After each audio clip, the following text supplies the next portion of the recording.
Ford Festiva, hunting on a budget. Hey guys, it's Friday afternoon, so I'm out on another mission up into the Kaimais again, in the same car park as the last video I did, but going up to a different spot this time. And I know that I said that it's too dry up in the tops, and thought I'd go for a bush stalk next time, but I think it's even too dry to be walking through the bush. It's just way too noisy, so I'm going to go up into the hills again, and hopefully it'll be cool enough in the evenings for some deer to come out onto the slips, and hopefully we'll get onto something. So yeah, just going to lace up and get into it.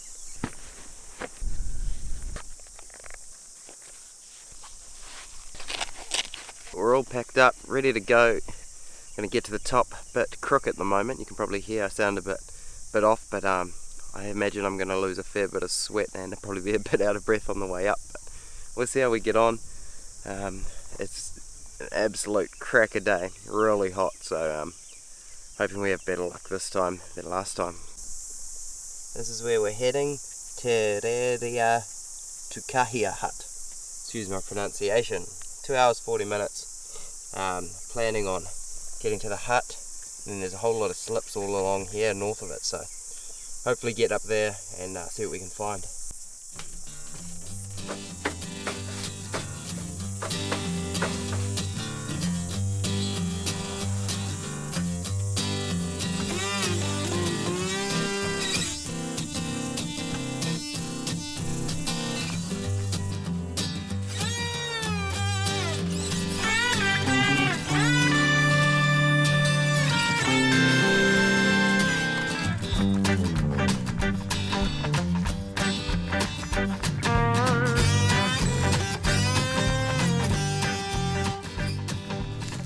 You can probably tell by the amount of sweat that's coming down my face and how red my face is that I'm struggling.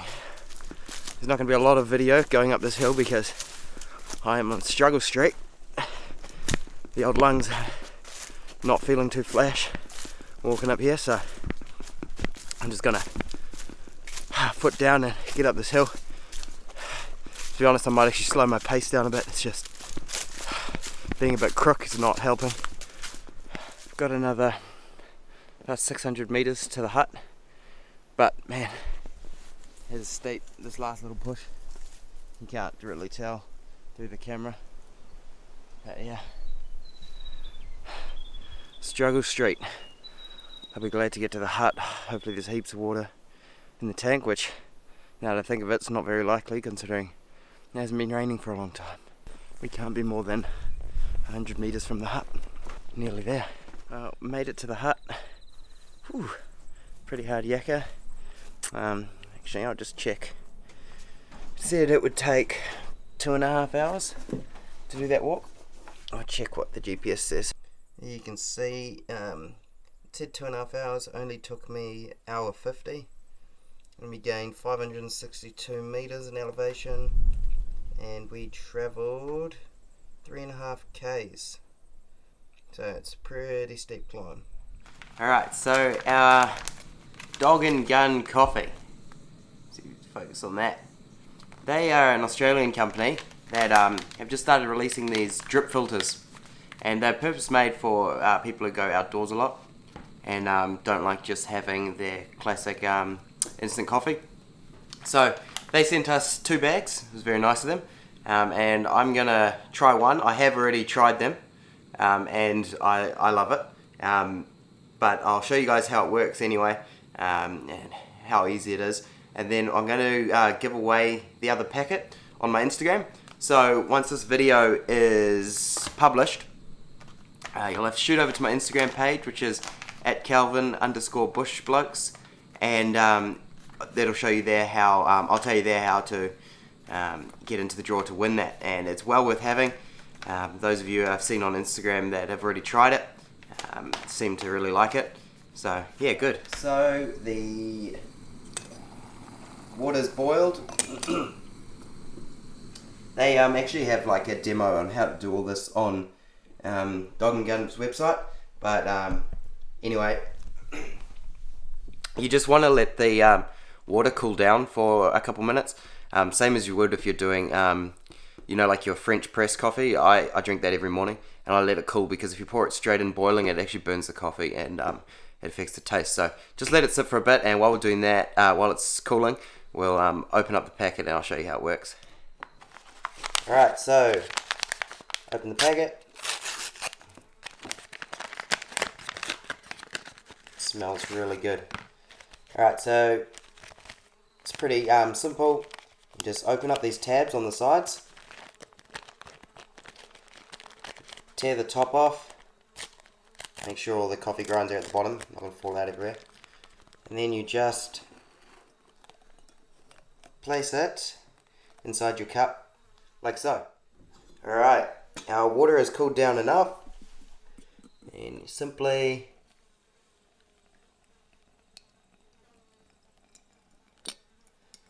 let it drip through. As you know, usually Amber is my offsider for shooting my videos, but she's real crook at the moment. A lot more crook than me, so although she asked to come, I told her no because she would have struggled coming up that hill. So now, once it's finished dripping through, it's just a simple case of pulling the tabs off the sides, giving it a bit of a squeeze, and you're done. One of the best things about the Dog and Garden coffee with those drip filters is that for any of you guys who use a coffee press at home, generally there's always a few granules in the bottom of your cup, a bit of mud, bit of sludge when you're done.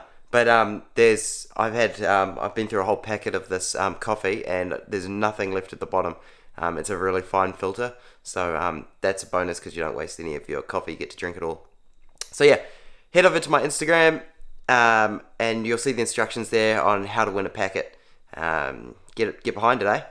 Just having a bit of a relax, rehydrated. Took a while to get the old respiratory system under control, but we're good now. We've had a snack, had a Pix peanut butter slug and a muesli bar, and I'm eyeing out a can of hearty soup. Might give that a bit of a go, eh? About to head out on my evening hunt. It's 6:15.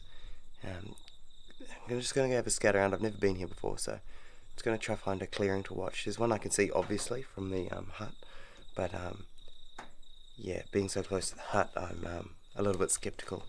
However, I'm going to push down the track that's going north, and I'll see what I can find, and then I'll decide where I'm going to watch and wait till dark. So I've climbed my way up a place called Baldy Point, Baldy Knob. It's right at the top of this slip that I was looking at from the hut. So there's some sign on it. It's hard to tell how old it is just because it hasn't rained in so long. But there have been animals on it, but it doesn't look like they've been staying on it. So it might be a quick shot of it just walking across the slip. So I think I'm gonna park up here for the evening, and I'm gonna stick the big lens on the camera. So if I do get a chance to shoot something, that I'll have the right lens on. And also it's awesome view from up here. You can see right over Tauranga, the mount. I'll try to get some photos as the light becomes right.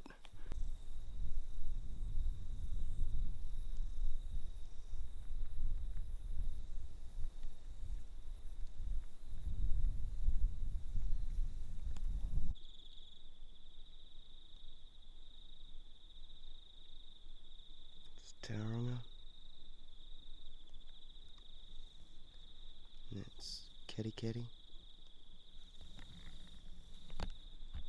You can just make out the hut down there. Probably doesn't look like it on the camera, but I've run out of shootable light now. I can barely make out the slip anymore, so call it quits there for the night. I'm going to head back to the hut.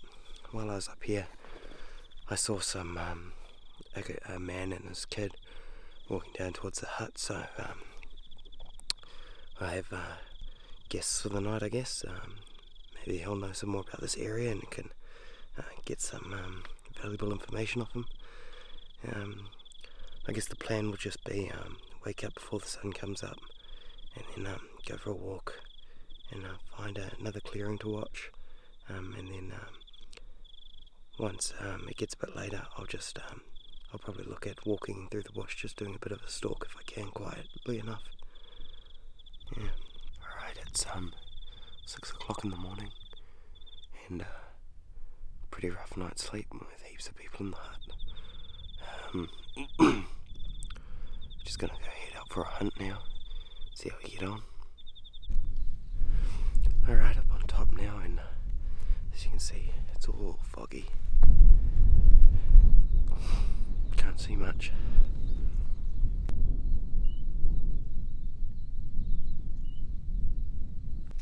Well, that was a bit of a stuff up.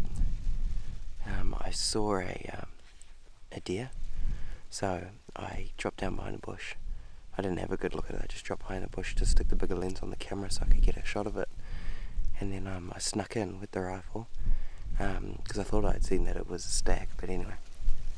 I walked in closer, and it turns out I could see them. It was a hind and a yearling. And so I started trying to take a photo of them, and the camera wouldn't take a photo. I couldn't figure out why. And then I realised it's because I had it on a timer, so you guys aren't going to see the footage of those deer, but it was good to see a couple deer after the big slog up here. A hind and a yearling, so I'm just going to go down around the corner a bit more and watch these faces a bit more. I'll show you them. The deer was down there, so I'm going to go down over that other gonna go down there and gonna go down here and sit down here so I can watch all of that.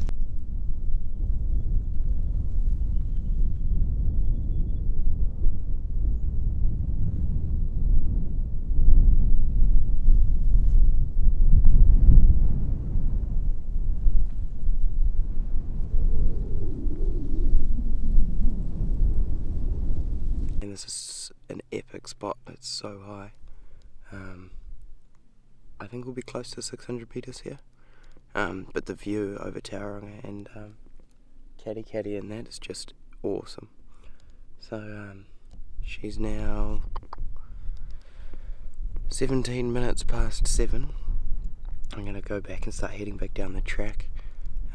It's pretty cold up here. Hey, the wind's humming, so I'm just perched up behind this rock. The sun's coming up, so I'm gonna start heading back down, go back to the hut, have breakfast, and I'll probably go back out to the car.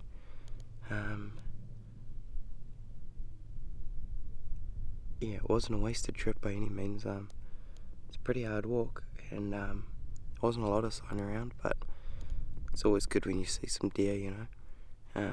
And it didn't really matter that they went into the bush because I wasn't going to shoot either of them, so yeah, awesome. Yeah, so last night I got back to the hut and that dad and his boy was there, and man, the boy would not stop talking. He was yelling around, and he was telling me how he thought he saw some deer, and you know, just regular kid stuff. And then so we went to bed, and I woke up. They had come up from the other track from Hot Springs Road, and went to bed, and I woke up to the noise of somebody walking along those gangplanks out along the front of the hut, and then I saw headlamps and stuff, and I thought, what on earth is somebody doing up at this time? Anyway, I looked at the clock. It was 11:45, and it ended up being a dad and mum and like 3 or 4 kids, and it was nearly midnight. And anyway, so I need to take a slash, so I got up and went outside and had a yarn to him, and I asked him, why are you in so late? And he said, well, we left at 6 o'clock. And I was like, well, that doesn't really make sense, because that's 6 hours, and you know, at best it's a 3-hour walk. And he said, no, well, I was carrying a 5-year-old, and it just didn't work out well. He was pretty mad, so that took them ages to get themselves sorted out. The kids were talking, and he was trying to shut them up, and anyway, finally went to sleep, and then I woke up I set my alarm for 5:30 so I could get up this hill, and it was actually too early. It was sorry, I'm just watching these faces still. It was actually too early. It was pretty dark outside still, so I just got my stuff outside, and while I'm moving around I just hear from that kid from earlier, "Are you leaving now?" And it's 5:30 in the morning, and he's just talking loud as everybody else is asleep. This dad's snoring, and anyway, so I left. I don't think they were intending on getting out of bed early to go find a deer, so yeah, the first guy, he was a bit of a newbie, didn't know what he was up to, I don't think, so he was just up here taking his son out, so it was good to see two different lots of kids up here. It's good to see parents taking them out and getting them into the sport young, so yep, just had a muesli bar, probably going to smack back a peanut butter slug, and yeah, head back to it, have a look at that.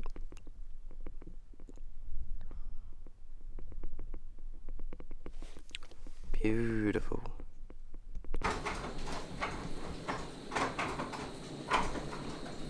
I'm sure this isn't new information for a lot of you, but supplejack, that nice big long vine that we all love getting tangled in, especially in the Kaimais, there's a lot of it.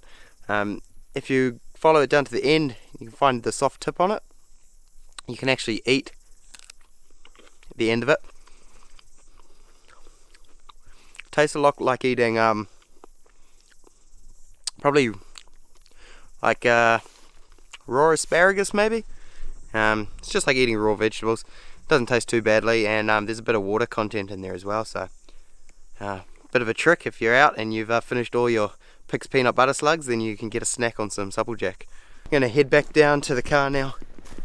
It's all downhill, thank goodness. It's the beauty about hunting up high. So it's hard the first day and when you're hunting, but when you got to leave and you're tired, it's all downhill. So I head out and then get back home hopefully by about 2 o'clock. Maybe have a nap. Anyway, I'm out.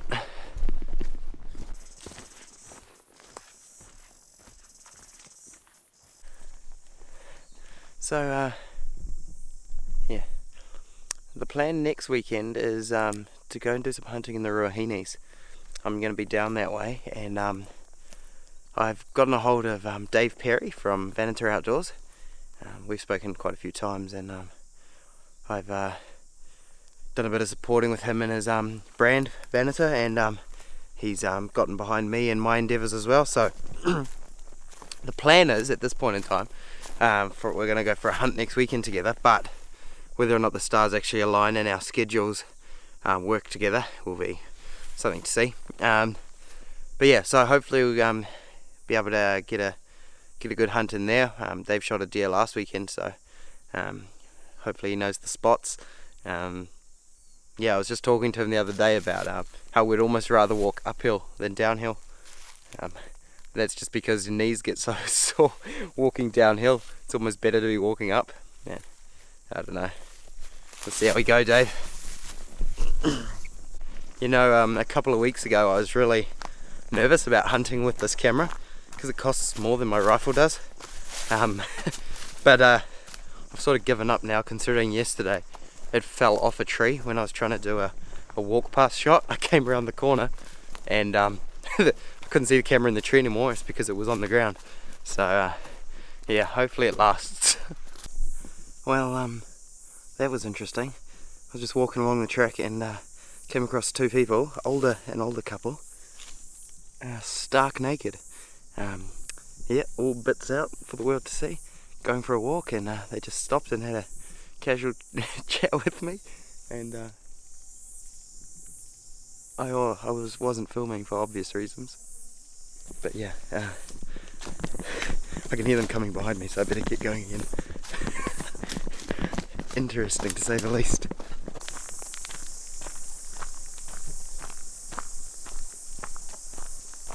Oh, we made it back down to the car. It's another mission done and dusted. Pretty short and sharp overnighter.